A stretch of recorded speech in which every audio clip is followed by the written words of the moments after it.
It's kind of an exciting day here in the garage.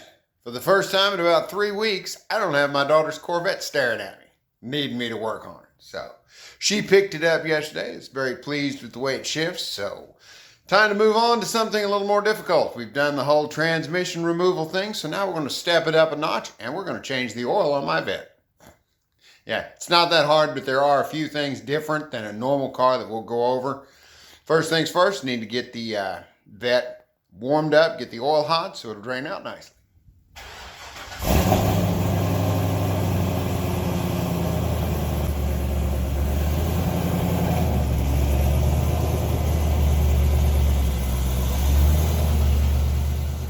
Okay, took her out for a little drive, got the oil up to about 180 degrees. So now we're going to get the front end off the ground.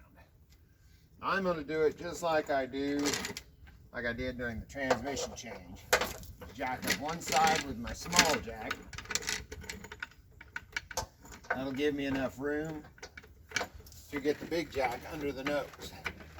Now, if you've got a set of low profile ramps or whatever, that'll work fine too. Just got to get the front end off the ground.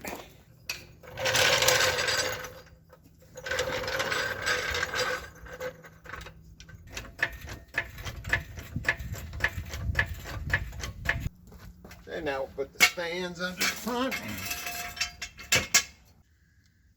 Okay, here's what makes changing the oil on the Corvette's a little different than another car. Normally you'd be ready to drain the oil, but on this the drain plug is in the front of the pan. So now with the front of the car raised up, there'll be a lot of oil toward the back of the pan that won't get drained out. So you need to raise the back end up level, is what the service manual calls for. It's even better if you get it a little above level, the back end, because this batwing oil pan has a bunch of different cavities in it, shelves and slots and all kinds of crap in it. And if you raise the back end up a little more than the front, you'll get even more oil drained out. So next up, we'll go raise the back end up, and then we'll get the pan under here and start draining it.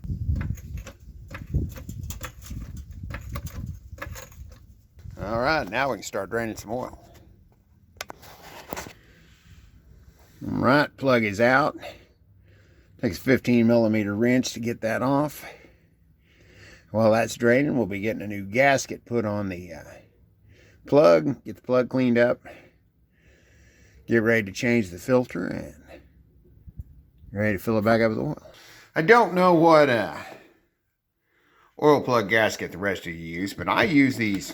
It's a hard plastic gasket. They're cheap. Get them from the local auto parts store. The only issue I've had, they never leak. They never give me any trouble. But they fit down in this recess on the plug, and sometimes they're hard to get out of there. And they're hard plastic, so you dig around with a screwdriver, can't get a hold of it. So what I do, just give it a blast with propane torch, because I've always got a torch sitting around, and then that'll soften that up. You can dig the screwdriver or a pick into it and just pull it right off there. So if you have trouble getting those out, that works pretty good. So we'll put the new one on, then we'll start on the oil filter. Okay, I have switched here recently to Purolator filters. There's the part number for the Vette. Because I wasn't really impressed with the AC Delco filters when I cut those open. I looked at, I've used Wicks. They used to be really good, but a lot of those are made in China anymore and they're not as good. So I'm trying these Purolators because I found those at Menards. And they used to be really good filters. They've got the silicone drain bag valve, silicone gasket. So I think the one that's on the car will be the first one I'm pulling off. So we'll cut it open at the end of the video, just see how it's constructed. But right now, just need to pour oil into the filter. You have to do this a couple of times because it's got to soak through the media, but you want it to, you want to get your filter as full as possible because that just saves time as far as the engine having to pump oil into the filter before it gets to the engine. And since this filter mounts on like this, you can fill it right to the top. Some of them that are mounted sideways, you can't get as much oil in, but I always try to pour as much as possible. While you are waiting on your oil to drain, it's a good idea to go in and reset your oil off monitor. I've ran this down to 5%. I'm not sure when it starts giving you messages, but it still wasn't giving me a change your oil now message at 5%. So you get it to that stage, you move through using the trip button. You get to the oil life and hold down the reset button until you get that, and there we're back at 100%. Yes, there's also a way that you can turn it on, push the gas pedal so many times and it'll reset, but I mean, you have a reset button, so why not use it? So I'm going to go in and see just how many miles we've got on this oil. Well, that was 8,900 miles on that oil change. That was a little more than I normally run, but I was just going by the oil change computer. And what I was running, yeah, it's motorcycle oil because I'm a motorcycle guy, but I got a bunch of this on clearance from Dennis Kirk. And this is a full synthetic ester-based oil, so I wasn't worried about running it a little longer than what I would like Mobil 1. They had a bunch of this on clearance for $5 a quart. And this is normally like $20 a quart for this oil. So I bought all I had. I've got enough for this oil change. Maybe one more, but 8,900 miles, it's still, everything was working just fine. Okay, back under the car. Oil quit dripping, so I put the drain plug back in. Now I got to take the filter off. Lots of different kinds of wrenches for this. I just use a pair of these oil filter pliers.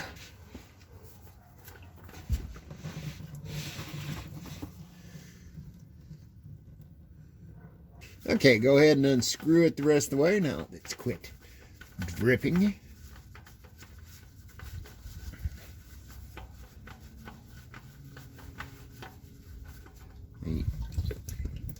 Always want to make sure that your gasket stays on your oil filter, because if it sticks up on the engine and you put the new filter on and double gasket it, you will have a serious leak. Now take a clean rag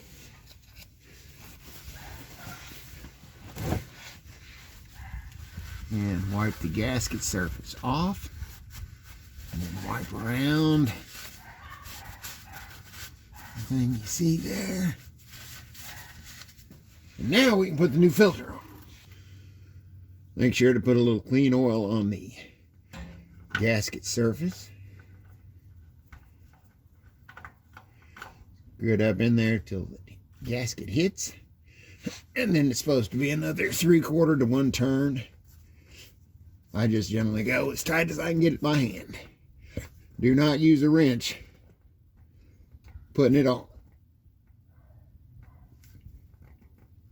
And there we go, we're ready to put some oil in the motor. Now fill it up with your choice of oil. I think the factory spec is like 6.5 quarts. I always just put in 7 because when you raise the back end up, it always drains out a little more.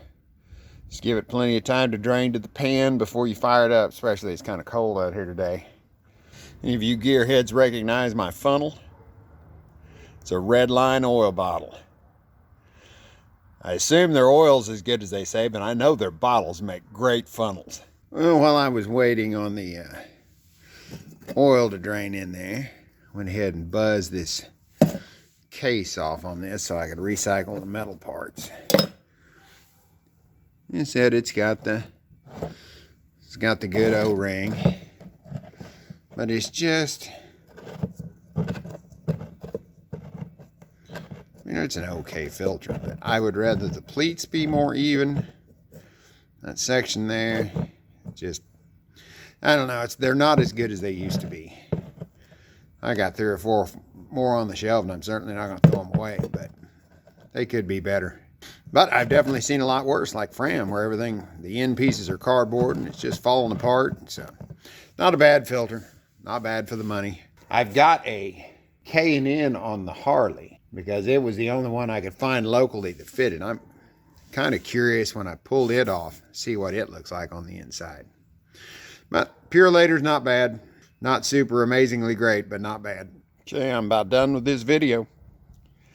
All you gotta do is finish filling it up with your oil, Put it back on the ground, run it, check for leaks, shut her off, let the oil drain back to the pan, and check it with your dipstick, add if necessary. And it is all done until next time. Thanks for watching.